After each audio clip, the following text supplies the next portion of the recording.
욥의 이야기라는 제목으로 하나님 말씀 증거하겠습니다. 욥의 이야기.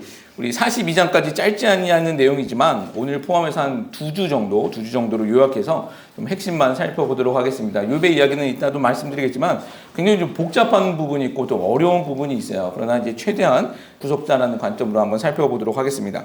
성경은 가지각색의 약 한 2천여 명의 사람들이 성경 속에서는 등장합니다. 하나님께 칭찬받으며 귀하게 쓰임받은 사람도 있고요. 또 반대로 하나님을 대적하며 끝내 멸망하는 악랄하고 비열한 인생들도 성경 가운데는 많이 기록되어 있습니다. 여러분, 만약 우리가 성경 속의 한 인물로 살아갈 수 있다면 여러분 누가 되고 싶으십니까? 우리가 한 인물로 살아갈 수 있다면 그 인물이 누가 되고 싶으십니까? 그의 인생 스토리가 내 인생 스토리가 된다면 누구를 선택하고 싶냐라는 거죠. 떠오르는 인물들 있으실 거예요. 다윗, 솔로몬, 아브라함. 좀 고상하신 분들은 바울 같은 사람도 선택하실 수 있을 것 같아요. 그리고 여성분들은 지난주까지 우리 에스더 묵상했으니 에스더, 사무엘의 어머니 한나 같은 사람이 되고 싶다라고 생각할 수 있습니다. 그러면 혹시 우리 중에 욥이 되고 싶으신 분 있으신가요? 존경하는 거 말고 내가 욥처럼 그렇게 한번 살아보고 싶다라고 생각하시는 분. 우리가 성경을 좀 알고 있다면 우리 중 누구도 오늘 본문의 주인공은 욥은 선택하지 않을 거라고 생각되어집니다. 그렇죠. 그러나 성경은 욥을 뭐라고 설명하고 계신 줄 아십니까? 우리 읽으셨지만 1절 말씀 보십시오. 무엇이라고 기록하고 있습니까? 우스 땅에 욥이라고 불리는 사람이 있는데 그 사람은 온전하고 정직하여 하나님을 경외하며 약에서 떠난 자더라 라고 성경은 기록하고 있습니다. 어마어마한 칭찬이죠. 하나님 심지어 사단에게도 이러한 욥을 이렇게 자랑을 하세요. 8절 말씀인데요. 우리 8절 말씀 한번 보실래요? 자, 8절 말씀도 한번 읽어볼게요. 8절 말씀을 읽습니다. 여호와께서 사탄에게 이르시되 내가 내 종족을 주야로 보았느냐 그와 같이 온전하고 정직하여 하나님을 경외하며 악에서 떠난 자는 세상에 없노라. 자, 하나님이 칭찬하신 거예요. 사단 앞에서 이런 사람 없다라는 것입니다. 세상에 이런 사람 없다. 그것도 1장과 2장에서 두 번 걸쳐서 이렇게 하나님께서 자랑하시고 칭찬하십니다. 사단 앞에서 이렇게 자랑하신 거예요. 그 사람이 바로 욥입니다. 또 성경을 보면 그가 엄청난 부자였다는 거 알 수 있잖아요. 우리 아까 읽으셨듯이 부자이고 어마어마한 부자입니다. 부자이고 하나님께 칭찬받은 욥입니다. 여기까지는 너무 좋죠. 아마 다들 여기까지 성경이 끝이 난다면 다 욥 되고 싶다고 말씀하실 것입니다. 근데 왜 우리는 욥과 같은 인생 스토리의 주인공이 되지 않으려고 할까요? 바로 욥이 당한 고난을 우리는 알고 있기 때문입니다. 우리가 성경을 자세하게는 몰라도 욥이 엄청난 고난을 받았다라는 것은 대충이나마 아실 것입니다. 욥이 당한 고난을 설명하자면 하루 동안 그의 모든 재산을 다 잃어버립니다. 그는 동방의 부자였습니다. 예전 성경 보면 동방의 부자라고 쓰여 있죠. 소가 500마리 있었습니다. 그리고 낙타가 3,000마리 있었는데 어느 날 도적떼들이 지키던 그 하인들, 그 동물들을 지키던 모든 하인들을 죽여버리고 그 동물들을 싹 가져가 버립니다. 그리고 양이 7,000마리가 있었는데 하늘에서 불이 내려와 몰살당합니다. 벼락 맞아서 양 7,000마리가 한꺼번에 다 죽어버렸다는 것입니다. 또 욥에게는 자녀 10명이 있었습니다. 아들 7과 딸 3이 있었습니다. 근데 그 10명의 자녀들은 이번에는 집이 무너져서 그 모두 압사당해 버리고 맙니다. 성경을 보면 들에서 큰 바람이 불어서 집을 무너뜨렸다라고 기록하고 있습니다. 정말 말도 안 되는 일들이 이것들이 단 하루 만에 벌어진 일들입니다. 그리고 거기서 끝난 것이 아니죠. 며칠 지나서 또 욥의 몸은 발바닥에서부터 정수리까지 종기로 뒤덮이게 됩니다. 그의 질병이 얼마나 고통스러웠는지 질그릇 조각을 깨어서 그 몸을 긁었다라고 기록하고 있죠. 하루아침에 재산을 통째로 잃고 자녀들도 잃고 이제 몸도 건강도 망쳐버린 것입니다. 그런 또 욥에게 그의 부인이 하는 말 좀 위로해 주셨으면 좋겠는데 부인이 하는 말은 하나님 저주하고 죽어버려라 라고 소리칩니다. 그냥 나가 죽어 이렇게 얘기하는 겁니다. 제정신으로 살기는 참 어려운 상황일 것이다 라고 생각해 볼 수 있겠죠. 이렇게 우리가 대충이나마 그의 고난을 알고 있다면 욥과 같은 인생이 되고 싶다라는 말은 아마 하지 못하실 것입니다. 물론 욥의 마지막 모습을 아시는 분들도 있으실 거예요. 마지막 42장에 가서는 욥이 잃었던 재산에 2배의 축복을 받습니다. 잃었던 모든 것에 2배를 받게 되죠. 부인 빼고요. 그러나 이제 그럼에도 불구하고 저는 욥처럼 절대로 그렇게 살고 싶지 않습니다. 제가 욥의 고난을 버틸 수 있을 자신이 없기 때문입니다. 아마 어떤 누구도 나 자신 있어라고 손들 사람은 아마 없을 거라고 생각되어집니다. 우리가 대단하다, 존경하다라고는 할 수 있지만 내가 그렇게 살고 싶지는 않은 것이죠. 그렇게는 못 살 것 같기 때문입니다. 그 아픔을 내가 견뎌낼 자신이 없기 때문입니다. 내가 아니었으면 좋겠다라는 것, 그게 솔직한 심정입니다. 자, 그렇다면 하나님은 욥의 이야기를 통해서 왜 성경에 기록하게 하시고 우리를 통해서 그 욥의 이야기를 읽게 하시는 것일까요? 오늘 좀 짧은 시간이지만 욥의 이야기를 통해서 하나님께서 무엇을 말씀하고 계시는지를 살펴보는 시간 가졌으면 좋겠습니다. 욥기 이거 해석 쉽지 않습니다. 42장이라는 짧지 아니하는 분량이지만 그 내용 자체가 스토리가 아니라 대부분이 변론과 논쟁이기 때문에 이 부분이 해석이 쉽지 않습니다. 때로는 아주 철학적이기도 하고 또 신학적 지식이 요구되어지는 부분도 분명히 있기 때문입니다. 그래서 학자들마다 해석하는 내용이 좀 많이 다르기도 합니다. 뭐 이야기를 들어보면 개인적으로 동의되어지는 부분도 있고 그렇지 아니하는 부분도 있어요. 전통적인 해석이 이 욥기를 통해서 하나님이 옳으신가, 하나님이 정당하신가라는 그런 주제가 욥기 가운데 있다라고 말씀들 하지만 신정론이라고 하거든요. 신정론이라는 것 자체가 사실은 말이 되지 않습니다. 정당하냐의 문제는 우리끼리는 가능해요. 그렇죠? 우리끼리는 가능하지만 인간이 신에게 하나님께 정당하냐라고 묻는 것은 처음부터 말이 되지 아니하는 부분이에요. 이 부분은 제가 다음번에 좀 더 설명해 드리겠고, 그래서 하여튼 여러 가지 좀 해석들이 있고 복잡한 부분이 분명히 있습니다.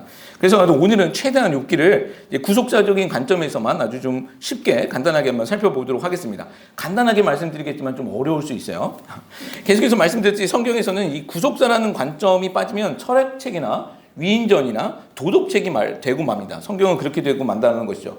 그건 아무리 감동적이고 우리에게 눈물을 빼는 아무리 그런 훌륭한 이런 문학작품이라 할지라도 그것은 성경은 아닙니다. 우리는 성경은 성경으로 보아야 하는 것이 맞습니다. 욥의 시대적 배경은요, 아브라함과 같은 족장 시대일 거라고 생각을 합니다.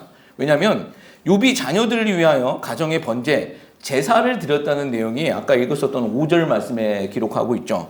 모세 시대 이후로부터는 제사를 오직 제사장만이 드릴 수 있었습니다. 그것이 율법이 정한 법이죠. 가장이 제사를 드릴 수 있었다는 것은 그 율법 이전 시대에서만 가능한 이야기였죠. 그렇기 때문에 욥의 이야기는 그 이전 시대입니다. 또한 42장 끝에서는 이런 일들이 있은 후 욥이 140년을 더 살았다라고 42장에서는 기록하고 있습니다. 그다음에 지금 10명의 자녀들을 놓고 이렇게 부자가 되었었다는 건 적어도 뭐 한 50 정도는 됐을 나이인데 140년을 더 살았다고 하면 거의 200년 가까이 산 인물이 되어지는 것이죠. 인간의 수명이 100세를 훌쩍 넘었다라는 것은 아브라함, 이삭, 야곱 이렇게 족장 시대까지만 가능했었던 이야기죠. 그렇기 때문에 이 이야기는 족장 시대의 이야기일 거라고 우리는 또 추측을 해볼 수 있는 것입니다. 또 우리가 아시겠지만 아브라함부터 하나님께서는 한 사람 그리고 한 집안을 선택해서 이스라엘이라는 민족을 세우시는 이야기가 아브라함 이야기입니다. 그런데 욥은 아브라함의 후손이라는 이야기도 기록되어 있지 않습니다. 그냥 그를 설명할 때 1절 말씀 보면 우스 땅의 욥이라고 기록하고 있습니다. 이 우스 땅이라는 것은 아라비아 사막 쪽 지역일 거라고 우리는 추측해 볼 수 있는데 그러기에 지금 이 땅은 이스라엘 땅이 아니에요. 그러기에 아마도 아브람과 동시대 아니면 그 이전 시대의 사람일 것이라는 생각을 우리는 해볼 수 있습니다. 우리가 아브람의 복 이야기 많이 하시잖아요. 근데 이 아브람이 복 받을 때 욥과 같이 고난받은 사람도 있다라는 것을 우리가 좀 기억해 보실 필요가 있어요. 욥기는 42장으로 되어 있지만 이 구조는 좀 간단합니다. 처음 1장과 2장은 하나님의 허용하심으로 사단이 욥을 시험하는 내용, 그것이 1장과 2장입니다. 시험의 내용은 앞서 말한 것처럼 큰 고난입니다. 아주 큰 고난을 받게 됩니다. 그리고 3장서부터 37장까지가 욥과 친구들의 변론과 논쟁들 이야기 아주 길게 등장합니다. 읽기도 쉽지 않습니다. 그리고 38장에서 42장까지가 하나님께서 욥에게 또 친구들에게 나타나셔서 하시는 말씀 내용이 38장에서 42장까지죠. 우리는 먼저 1장과 2장의 내용을 좀 살펴보기를 원하는데 2절을 보면 욥을 향하여 동방에서 가장 훌륭한 자라고 성경은 기록하고 있죠. 앞에서도 이야기된 것처럼 하나님이 칭찬했던 욥입니다. 부자였고 하나님께 칭찬받는 욥이 성경에는 등장하고 있죠. 그런데 1장 우리 8절에서 우리 12절을 보면 사단이 하나님께 이렇게 항변을 하고 있는 모습이 등장합니다. 우리 8절에서 12절 말씀 보면 하나님이 욥을 칭찬하자 사단이 이야기를 합니다. 8에서 12절 말씀 읽어봅니다. 여호와께서 사탄에게 이르시되 내가 내 종 욥을 주의하여 보았느냐 그와 같이 온전하고 정직하여 하나님을 경외하며 아래서 떠난 자는 세상에 없느니라. 사탄이 여호와께 대답하여 이르되 요 역시 까닭없이 하나님을 경외하리이까 주께서 그와 그의 집과 그의 모든 소유를 울타리로 두신 때문이 아니니까 주께서 그의 손으로 하는 말을 복되게 하사 그의 소유물이 땅에 넘치게 하였으니이다. 이제 주의 손을 펴서 그의 모든 소유물을 씻어서 그리하시면 틀림없이 주를 향하여 욕하지 않겠나이까. 여호와께서 사탄에게 이르시되 내가 그의 소유를 다 내 손에 맡기노라. 다만 그의 몸에는 내 손을 대지 말지니라. 사탄이 곧 여호와 앞에서 물러가니라. 아멘. 자, 하나님이 욥을 잘하자 사단이 항의를 하는 것입니다. 9절 말씀 보십시오. 욥이 까닭없이 하나님을 경외하게 했습니까? 하나님이 그에게 복을 주셨으니 하나님께 예배하고 경외하는 것입니다. 만약 욥이 그 가진 것들을 빼앗기면 하나님 아마 욕할걸요? 이게 사단의 고소 내용입니다. 사단의 고소 내용은 한마디로 욥이 잘 먹고 잘 사니 하나님 잘 믿는다라는 것입니다. 욥이 그거 있는 거 빼앗기면 틀림없이 배신할 거다라는 거예요. 없는 사람 이야기가 아니라 있었던 것을 빼앗기면 욕할 거다라는 거죠. 예, 그렇게 사단은 고소를 합니다. 여기서 우리가 좀 알아야 할 것은 사단은 성경을 보면 항상 고소자로 등장하고 있다는 것입니다. 사탄이라는 단어 자체가 히브리어이고요. 헬라어로는 우리 게임 이름도 있어요. 디아블로라는 게임도 있잖아요. 디아블로라는 명칭을 씁니다. 그 이름 자체의 뜻은 무엇이냐면 고소자, 대적자라는 뜻을 갖고 있습니다. 근데 여기서 좀 정확히 말씀드려서 사단은 하나님과 싸워서 이길 존재가 아니죠. 싸울 대상도 아닙니다. 사실 싸움 자체가 불가능한 존재입니다. 그러기에 사단은 하나님께서 창조하신 인간들을 고소하고 또 인간들을 대적하는 존재입니다. 우리들을 대적하고 우리를 고소하는 존재라는 것입니다. 본문에서도 사단이 하나님께 허락을 받고 욥에게 고난을 주는 것을 보게 되어지죠. 이것이 사단의 한계입니다. 우리가 사단을 너무 높이 생각해서 하나님과 뭐 동등한 위치 그렇게 생각해서는 안 된다는 거예요. 이 본문에서는 사단이 욥을 고소하고 있습니다. 그래서 하나님이 그렇다면 그 소유 한번 뺏어봐. 네 말대로 한번 소유 뺏어봐. 그러나 욥의 몸은 절대 손대지 마라고 말씀하십니다. 그 후 일어난 사건이 서두에서 말씀드린 것과 같이 하루아침에 그가 가지고 있었던 모든 재물들이 빼앗겨버리는 그런 처지에 놓여지게 되어집니다. 그리고 그의 자녀들까지 죽게 되어지죠. 욥 입장에서 보면 정말 말도 안 되는 일들이 단 하루 동안 벌어진 일들입니다. 근데 욥 어떻게 했을까요? 우리 생각에는 가진 것, 처음부터 없는 것도 아닙니다. 많이 가졌었는데 그것을 다 뺏긴 것입니다. 근데 욥은 어떤 반응을 보였을까요? 욥기 우리 1장 20절, 22절 말씀도 한번 또 읽어봅니다. 욥이 일어나 겉옷을 찢고 머리털을 밀고 딸의 어깨를 얘기하며 이르되 내가 모태에서 알곡으로 나왔은즉 또한 알곡이 그리로 돌아가온지라 주시도 여호와시요 거두시니도 여호와시오니 여호와의 이름이 찬송을 가지실지니라 하고 이 모든 일에 욥이 범죄하지 아니하고 하나님을 향하여 원망하지 아니하니라. 아멘, 아멘. 자, 엄청난 지금 믿음의 고백을 지금 욥은 하고 있는 거죠. 여기서 우리는 이 욥의 믿음의 고백만을 생각하기 쉬운데 이 믿음의 고백, 욥이 이 믿음의 고백을 언제 했을까에도 우리는 주목해봐야 합니다. 언제 했습니까? 20절 말씀 보면 언제 했습니까? 엎드려 예배할 때였다라는 것입니다. 20절 말씀. 겉옷을 찢고 머리털을 밀고, 이게 지금 속상해서 머리털을 미는 거지 그냥 머리털 민 건 아니고 땅에 엎드려 그가 예배했다라고 기록하고 있잖아요. 여기서 이 엎드리다 어디서 많이 들어본 주제 아닙니까? 우리가 에스더서에서 하만과 모르드게의 갈등이 다 이 엎드림의 문제였잖아요. 그렇죠? 원으로 보면 바로 그 동일한 엎드림의 문제가 지금 그대로 기록되어 있습니다. 히브리어로 사하라는 단어입니다. 경배하다, 예배하다라는 단어예요. 욥은 지금 너무나도 힘든 가운데서도 하나님께 엎드려 예배했다라고 기록하고 있습니다. 여러분, 우리가 예배를 어느 때 드립니까? 우리 기쁠 때 예배 드리긴 쉽습니다. 그런데 슬프고 힘들 때, 그리고 한숨만 나올 때도 우리는 예배 드려야 하는 것입니다. 저는 욥이 그냥 이런 고백들을 할 수 있었다라고 생각하지 않습니다. 이 욥기를 구속사라는 관점으로 바라보게 되어진다면 욥기는 번제로 시작해서 번제로 끝이 납니다. 제사로 시작해서 제사로 끝이 납니다. 42장에서는 욥은 친구들을 위해 번제를 드리게 되어지죠. 이 번제, 제사, 오늘 시대로는 무엇이겠습니까? 오늘 우리가 드려지고 있는 예배입니다. 여러분, 성도에게도 가장 기본은 예배입니다. 성도의 가장 기본은 예배입니다. 성도의 성도다움은 이 예배를 통해서만 나온다는 것입니다. 내 생각, 내 경험, 내 지식, 내 성격, 그걸로 우리가 성도다움이 나오는 것이 아니더라는 거예요. 아무리 성경을 통째로 외운다 할지라도 예배 안 드리면 아무 능력 없다라는 것이죠. 여러분 잊지 마시기 바랍니다. 성도의 삶은 예배로 시작해서 예배로 승리하는 것입니다. 예, 잊지 마시기 바랍니다. 자, 이렇게 사단의 1차 공격이 실패가 되어지자 그렇게 2장으로 욥기는 넘어가게 되어지는데 하나님은요 사단에게 보란듯이 욥을 또 자랑하십니다. 봐, 안 넘어갔잖아. 나를 경배하잖아. 라고 자랑하십니다. 그러자 사단이 또 한 번 욥을 고소합니다.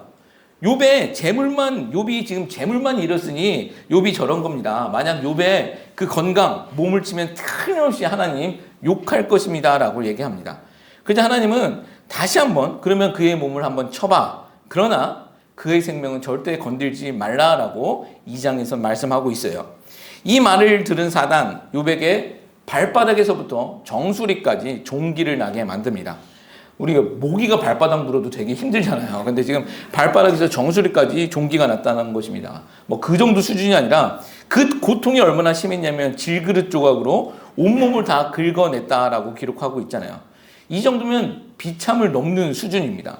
율법에서는요, 이 정도 피부병이면 문둥병에 속합니다. 지금 율법이 전해지기 전이기 때문에 그냥 병이라고 얘기하지만 율법이 전해진 시대에서는 이거 문둥병에 속합니다. 저주받았다라는 거예요. 그때 그의 부인이 하는 말, 하나님 욕하고 죽어라예요. 아마 부인도 힘들었을 거예요. 동방의 최고 부자의 부인이었다가 하루아침에 이렇게 거지의 부인이 된 거예요. 자녀들도 다 죽었습니다. 아마 여자도 제정신 차리기는 어려웠을 것 같습니다. 회장 사모님이었다가 이제 동네 거지 아줌마가 된 거예요. 근데도 이 남편은 예배 드리고 있으니 막 이렇게 속상한데 예배 드리고 있으니 그 화를 남편에게 다 저주로 쏟아 붓는 것입니다. 나가 죽어라 얘기하는 것입니다. 근데 한번 보십시오. 이 아내가 한 말의 내용이 누구의 목적과 똑같냐라는 거예요. 하나님을 욕하라라고 이야기를 하고 있거든요. 여러분 하나님을 욕하는 것 이게 누구의 목적이었습니까? 예, 사단의 목적이었습니다. 욥에게 가진 것 다 빼앗으면 욥에게 건강을 뺐으면 욥은 하나님이 욕할 것입니다 라고 사단이 얘기했잖아요. 사단은 욥의 가장 가까운 사람을 통해서 그렇게 공격해 들어온 것입니다. 여러분 한번 기억해 보십시오. 사단은 결정적일 때 나에게 가장 가까운 사람을 통해서도 우리에게 시험을 주기도 한다는 거예요. 사실은 이럴 때가 가장 어려울 때이죠. 뭐 여기 뭐 아내를 의심해라, 남편을 의심해라 이런 게 아니라 어떤 분은 남편한테 대놓고 마귀 새끼라고 하시는 분도 있는데 그러시면 안 되는 거야. 대놓고 그러시면 안 되는데 우리는 이게 분별할 수는 있어야 된다는 거야. 지금 욥의 이야기를 보면 사람에게 상처받는 것이 훨씬 크거든요. 그럴 때 분별할 수 있어야 된다는 것입니다. 이때 욥은 또 이런 엄청난 고백을 합니다. 우리 2장 10절 말씀. 2장 10절 말씀 또 같이 읽습니다. 그가 이르되 그의 말이 한 어리석은 여자의 말 같도다. 우리가 하나님께 복을 받았은즉 화도 같지 아니하겠느냐 하고 이 모든 일에 욥이 입술로 범죄하지 아니하리라. 아멘. 자, 엄청난 또 믿음의 고백을 합니다. 우리가 하나님께 복을 받았는데 반대로 화를 받을 수도 있다라는 거예요. 이것이 하나님을 원망할 것이 아니다라는 겁니다. 내가 복을 받는 것처럼 화도 받을 수 있다. 이것은 하나님을 원망할 일이 아니다라고 엄청난 믿음의 고백을 하고 있습니다. 생각해 보십시오. 우리에게 고난이 있으면 우리는 왜 나냐라는 질문을 합니다. 그러면서 원망을 하죠. 왜 나죠? 라는 원망을 합니다. 세상에 많은 사람들 중에 왜 내가 병들었습니까? 원망을 하죠. 다른 사람들 다 멀쩡하게 직장 잘 다니고 있는데 왜 나만 직장 어렵게 됐습니까? Why me? 라고 하며 원망을 하게 됩니다. 근데 한번 질문을 한번 바꿔서 한번 생각해 보십시오. 이 세상에는 아픈 사람 많잖아요. 아픈 사람도 정말 많은데 왜 나를 건강하게 하셨습니까? 라는 질문 해보신 적 있으십니까? 직장이 없는 사람도 정말 많은데 왜 나에게 직장을 주셨습니까? 라는 질문을 하셨냐라는 거예요. 왜 북한 땅 그렇게 어렵게 사는 사람들, 아프리카에 정말 힘들게 사는 사람들 많잖아요. 왜 그런 땅에서 나를 태어나게 하시지 아니하시고 한국에서 태어나고 미국에서 태어나게 하셨습니까? 또 이 땅에 살게 하셨습니까? 라고 질문해 보셨냐라는 거예요. 하나님 모르는 사람도 많은데 왜 하나님 알게 하셨습니까? 우리 이런 질문 솔직히 안 하지 않습니까? 내가 갖는 것은 당연한 것이에요. 그리고 나에게 있는 것은 너무 당연한 것이죠. 남들보다 내가 소유가 더 많은 것도 당연한 것이에요. 남들보다 내가 더 건강한 것도 당연한 것입니다. 그런데 그러다가 뭔가 부족하기 시작하면 왜 나냐라고 원망하기 시작한다라는 것이죠. 여러분 그게 우리의 모습이다라는 거예요. 사실 욥의 부인이 욥 보고 욕하고 죽어라 이렇게 말하는 것은 욥의 부인이 형편없어서가 아니라 사실 그게 우리의 수준이죠. 우리도 그럴 수 있다라는 것입니다. 근데 욥은요 굉장하게 성숙한 고백을 하고 있지 않습니까? 복을 주신 분도 하나님이기 때문에 화를 주시는 분도 하나님이고 그것이 원망할 일은 아니다라고 고백을 하고 있습니다. 여러분 잘 생각해 보십시오. 이게 누구의 고백과 같은 것입니까? 우리 계속 배워왔었던 다니엘의 새 친구 고백, 그리 아니하실지라도 나는 하나님 원망하지 않겠습니다라는 고백입니다. 그렇죠? 지금까지 살려주신 것이 하나님의 은혜이기 때문에 지금은 나를 살려주실 것을 믿고 있지만 그렇게 되지 아니할지라도 하나님 원망하지 않겠습니다라고 고백하고 있다는 거예요. 또 에스더의 고백도 마찬가지였죠. 죽으면 죽으리라. 하나님 뜻이라면 죽어도 괜찮다라는 것이죠. 하나님 원망하지 않겠다라는 것입니다. 저는 최근에 어떤 분의 고백을 들었습니다. 이분이 잘 살고 계시다가 큰 병에 걸리셨어요. 그래서 수술을 앞둔 상태에서 큰 수술을 앞둔 상태에서 이런 고백을 하시더라고요. 하나님이 고쳐주실 것을 나는 믿고 기도합니다. 그런데 그렇게 아니할지라도 괜찮습니다라고 고백을 하셨어요. 이거 자포자기의 고백 아닙니다. 하나님의 주권을 인정하는 고백입니다. 내 뜻이 아니라도 하나님이 옳다라는 것을 인정하는 고백이다라는 거예요. 내 원함과 다를지라도 하나님은 선하십니다라는 것을 인정하는 고백이다라는 거예요. 여러분 저는 정말 저와 여러분 우리 모두가 또 우리 교회가 이런 수준의 고백을 할 수 있는 그런 하나님의 백성이 되어지길 소망합니다. 내 뜻이 아니더라도 하나님은 옳습니다. 하나님이 맞습니다라고 고백할 수 있는 하나님의 귀한 백성들 되시기를 예수 그리스도의 이름으로 축복합니다. 이렇게 사단의 두 번째 공격에도 욥은 넘어가지 않아요. 넘어가지 않습니다. 욥이 이긴 거예요. 근데 특이한 것은 욥기서부터 이제부터는 사단이 더 이상 등장하지 않습니다. 1장과 2장에서 하나님께 대면하며 고소했었던 이 사단은 2장 이후로 3장부터는 이제 등장하지 않습니다. 42장까지 사단은 등장하지 않아요. 하나님은 사단에게 욥에 대한 두 번의 시험을 허용하시면서도 확실하게 못을 박은 것은 욥의 생명만은 건들지 말라는 것이었죠. 아무리 아프게 할지라도 그를 죽이지 못하게 하셨다는 것입니다. 이것은 어떤 의미냐면 하나님이 욥의 생명을 보호하고 계셨다는 거예요. 그의 생명만은 하나님께서 보호하신 것입니다. 이것은 단지 육신의 생명만을 이야기하는 것 아닙니다. 지난주에도 계속 말씀드렸죠. 사단은 십자가에서 머리가 부셔진 존재입니다. 머리가 부셔진 뱀, 아무리 무섭고 우리를 힘들게 할 수는 있어도 우리를 못 죽인다라고 말씀드렸잖아요. 우리 영혼은, 우리 생명은 못 죽이는 것입니다. 우리 영혼은, 우리 생명은 하나님께서 붙들고 계시기 때문이다라는 거예요. 그래서 우리의 구원과 우리의 영혼은 안전하게 된 것입니다. 욥기는 번제로 시작해서 번제로 끝난다라고 말씀드렸잖아요. 이 번제는 동물 제사를 의미합니다. 첫사람 아담과 하와가 범죄한 후 하나님께서는 그들의 수치, 그들의 범죄를 가죽 옷으로 가려주셨습니다. 아담과 하와는 그 창피함을 자기가 그 나뭇잎으로 가렸죠. 그러나 그것은 한낮 벼 뜨면, 해 뜨면 없어질 것들입니다. 그렇게 한시적인 것 말고 하나님께서는 가죽 옷으로 그들의 수치를 가려주셨습니다. 근데 여러분, 가죽 옷이라고 하는 것은 어떤 것을 전제로 하는 것일까요? 이거 인조 가죽 아니잖아요. 반드시 무엇인가가 죽어야 된다는 것이죠. 짐승, 동물이 죽어야 얻을 수 있는 것이 가죽입니다. 하나님은 아담과 하와가 범죄하는 현장에서 당장 그들을 죽이시는 것이 아니라 동물을 죽여서 그들의 수치를 가려주셨다는 것입니다. 그들의 범죄함을 가려주신 것입니다. 그 후 인간들은 하나님께 동물 제사를 드리기 시작하죠. 가인과 아벨의 제사, 바로 그 뒤부터 이어집니다. 여기서 우리는 동물의 제사의 의미를 좀 정확히 좀 아셔야 할 필요가 있는데, 다른 종교에도 이런 제사 있습니다. 있죠. 동물을 죽여서 다른 종교, 원시 종교서부터 시작해서 거의 다 많은 종교에는 이런 동물 제사가 있었습니다. 그렇잖아요. 네팔에서 열리는 힌두교 축제에서는 한꺼번에 동물 수십 마리가 죽는다고 합니다. 이게 너무나도 잔인해서 영상으로는 별로 없는데 한 5년마다, 올림픽도 아니고요. 올림픽이 4년이죠. 5년마다 열리는 이 축제에서 적어도 한 20만 마리의 이 동물들이 한꺼번에 죽이는 그런 제사 의식이 있다고 합니다. 힌두의 여신에게 이 짐승을 바치면서 재앙이 물러가고 또 소원 성취가 이루어진다라는 그런 믿음 때문에 이런 동물 제사를 드립니다. 또 불교에서는 교리적으로는 이제 짐승을 제사하지 못하니 불교에는 굉장히 큰 제사가 있죠. 무엇이냐면 소신공양이라는 게 있어요. 소신공양. 자기 몸을 태워서 이제 부처에게 드리는 행위입니다. 실제로 이제 자기 몸에 이제 불을 붙이는 행위죠. 불교에서 이제 부처에게 할 수 있는 최고 믿음의 행위가 이 소신공양입니다. 얼마 전에 한국에서도 몇 년 전 됐나요? 유명한 승려가 이런 식으로 사찰과 함께 이렇게 불을 질러서 이제 죽은 사건이 있습니다. 이 불교에서도 그것이 소신공양이냐 아니냐라는 말들이 있었지만 어쨌든 불교에서 가장 큰 이 믿음의 행위 중에 하나가 이 소신공양이라는 것이 있습니다. 또 불교에서는 이런 거 말고도 그렇게 소신공양하지 못하는 사람들을 위해서 단비라는 게 있어요. 팔을 자르는 행위예요. 팔을 잘라서 부처에게 드린다는 행위. 그리고 이것도 하지 못하는 사람들에게는 어떤 것이냐면 이것도 평신도들이 하는 것이 아니라 스님들이 하는 건데 소지라는 게 있어요. 그것이 무엇이냐면 손가락을 태우는 거예요.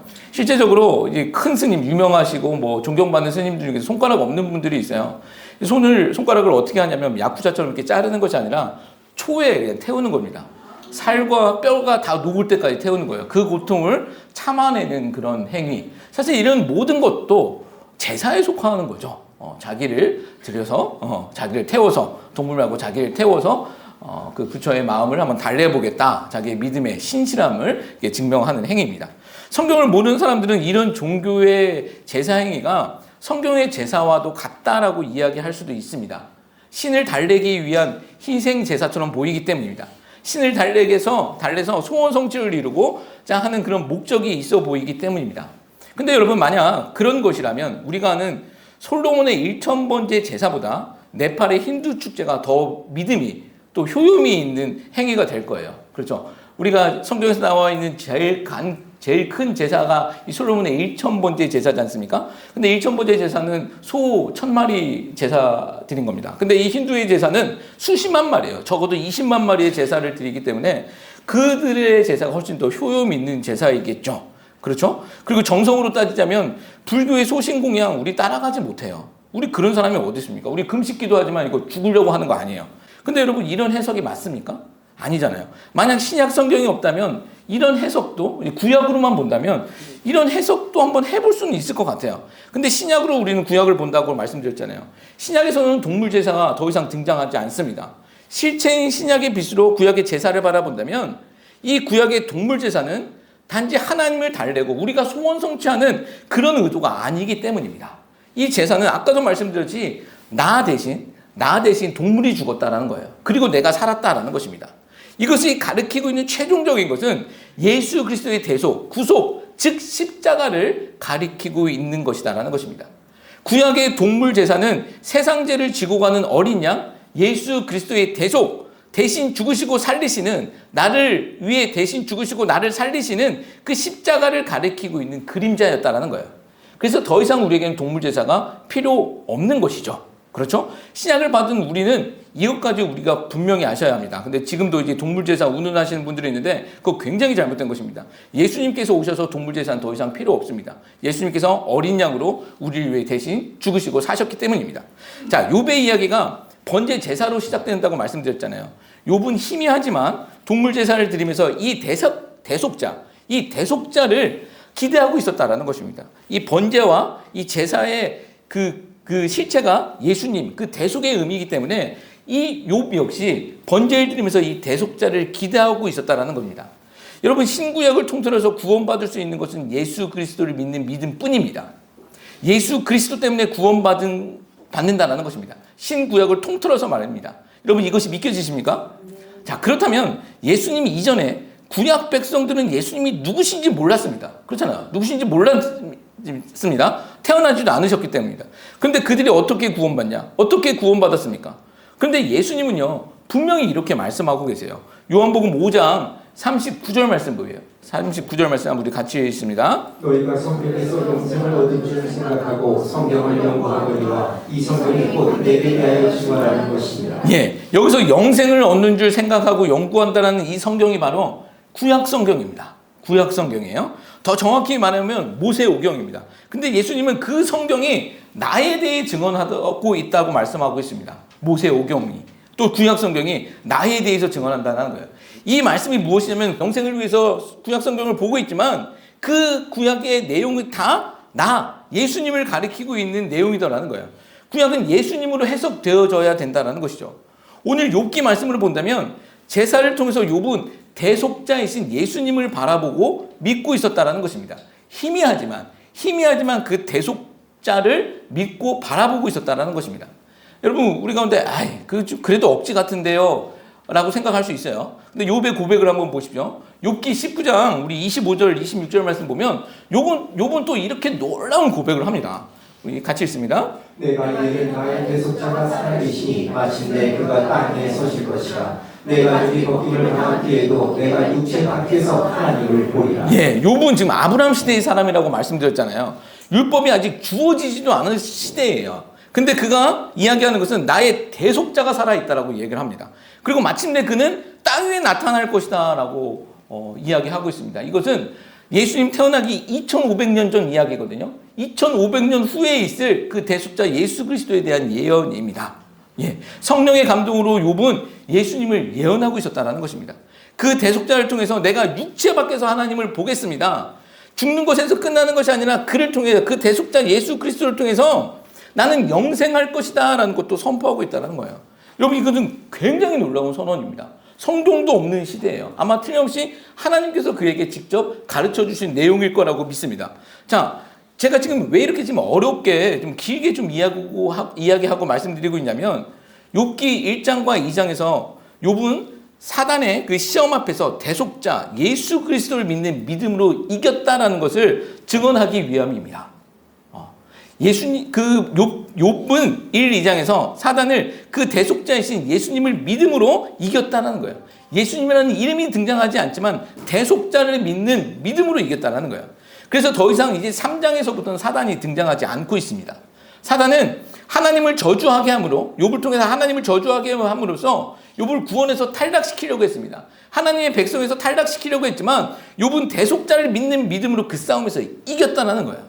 머리가 부셔진 뱀은요, 욥을 못 죽인다는 거예요. 여기서 사단은 진 것입니다. 이게 1장과 2장의 내용입니다.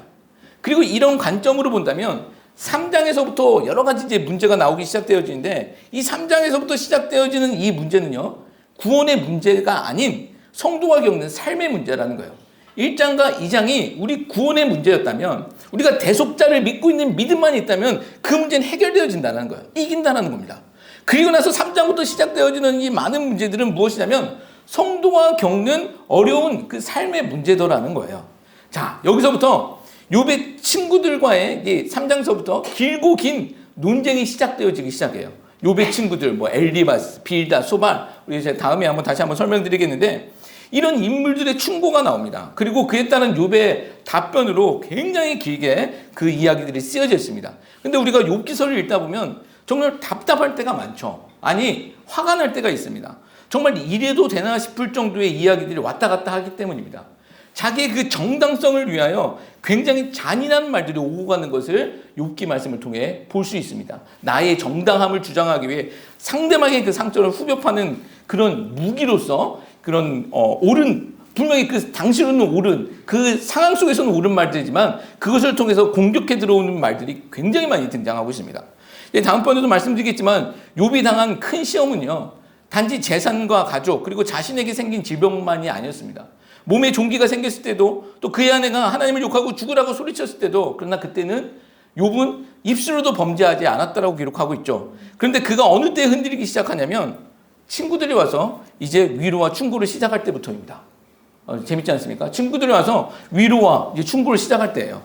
친구들의 그 충고와 욥이 그 답변이 그 치루하게 막 반복되면서 또 욥의 신앙도 흔들리는 모습을 우리는 성경을 통해서 알 수 있어요.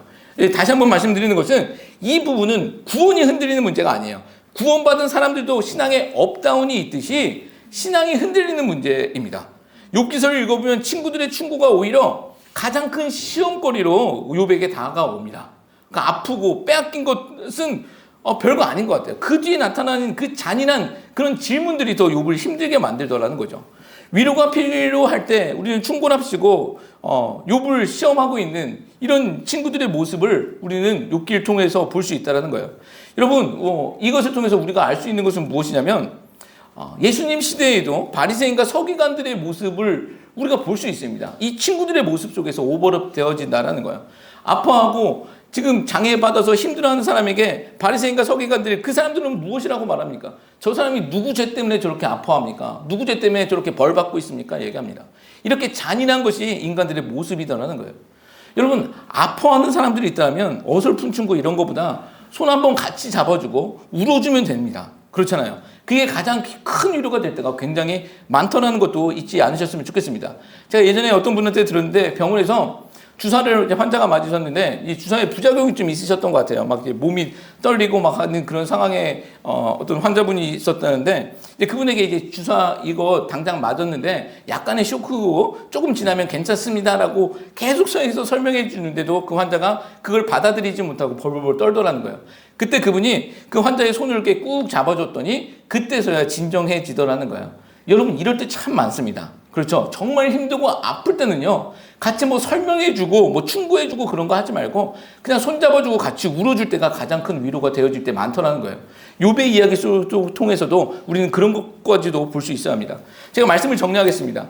욥의 이야기 오늘 첫 번째 시간입니다. 욥기 1, 2장은요, 사단이 하나님의 허락으로 욥을 시험하는 장면으로 등장하고 있습니다. 사단의 주장은 욥이 잘 먹고 잘 사니 하나님을 경외한다라는 것입니다. 하나님께서 만약 그를 봐주시지 아니한다면 욥은 하나님을 욕할 것이다라는 것이 사단의 주장이었었죠. 하나님은 욥의 생명은 건드리지 못하게 하면서 사단에게 욥에게 시험하는 것을 허용을 하십니다. 욥은요 지금 아무것도 모르는 채 엄청난 고난과 시험을 당합니다. 우리는 지금 내용을 알고 있잖아요. 그런데 욥은 아무것도 모르는 상태에서 이 모든 것을 다 당한 것입니다. 상상할 수 없는 일들을 당한 것이죠. 그러나 우리는 이 성경을 통해서 알고 있습니다. 우리가 욥기를 통해서 우리가 알 수 있는 것은 사단은요 욥을 괴롭힐 수는 있어도 죽일 수는 없다라는 것이죠. 왜요? 머리가 부셔진 뱀과 같은 존재이기 때문이다라는 거예요. 네. 그의 영혼은 안전하다라는 것을 우리는 알 수 있습니다. 또 우리가 잊지 말아야 할 것은 하나님께서는 이 모든 상황을 다 알고 계시다라는 거예요. 우리 아까 찬양에 고백했잖아요. 하나님은 보시고 아십니다. 우리의 한숨도 아시고요. 아픔도 아시고요. 눈물도 아시고 있다는 거예요. 여러분 이 사실이 우리에게 정말 위로가 되셨으면 좋겠습니다. 하나님 모르고 지나가는 것이 아니라 하나님은 다 알고 계신데 그 가운데 뜻이 있더라는 거예요. 예, 욥이 잘한 것은요. 그렇게 아무리 힘들고 힘들었을 때도 그가 예배를 놓치지 않았다는 거예요. 그래서 엄청난 믿음의 고백을 할 수 있었다는 것이죠. 여러분 우리는 기쁠 때나 슬플 때나 우리가 잊지 말아야 할 것 예배 놓쳐서는 안 된다는 것입니다. 하나님께 엎드릴 수 있는 존재가 되어야 된다는 거예요. 그때요 우리가 엎드리고 하나님께 예배드려도 우리의 문제와 상황은 변치 아니할 수도 있어요. 우리가 예상한 대로 움직이지 않을 수도 있습니다. 근데 반드시 우리가 하나님께 엎드리게 되어진다면 우리에게 이길 힘을 주실 줄 믿습니다. 욥에게 엄청난 고백을 통해서 그 모든 것을 이기게 하셨던 그 하나님께서 우리에게 힘 주시고 능력 주셔서 우리를 그 문제 가운데 이길 수 있는 존재로 만드실 줄 믿습니다. 여러분 그런 은혜가 우리의 삶 가운데 항상 넘쳐나는 귀한 은혜가 넘쳐나기를 예수 그리스도의 이름으로 축복합니다. 네, 안녕하세요. 이종필 목사입니다. 개척할 당시부터 소식을 듣고 기도하고 있고 또 LA에 새로운 바람을 일으킬 또 주님이 기뻐하시는 교회에 세워지는 과정 속에서 또 제가 이렇게 함께할 수 있게 돼서 너무나 감사합니다. 곧 뵙게 될 텐데요. 강사를 위해서 기도 많이 해주시고 하나님 나라가 내 삶에 온다라는 주제로 정말 하나님께서 은혜 풍성하게 주시는 시간 되기를 소망합니다. 만날 때까지 건강하시고요. 또 저희들이 정말 아름다운 교회로 세워져가는 귀한 공동체가 되는 또 하나님께서 내 삶의 모든 문제에 해답을 주시는 귀한 집회가 되기를 간절히 소망합니다. 다음 주에 뵙도록 하겠습니다. 감사합니다.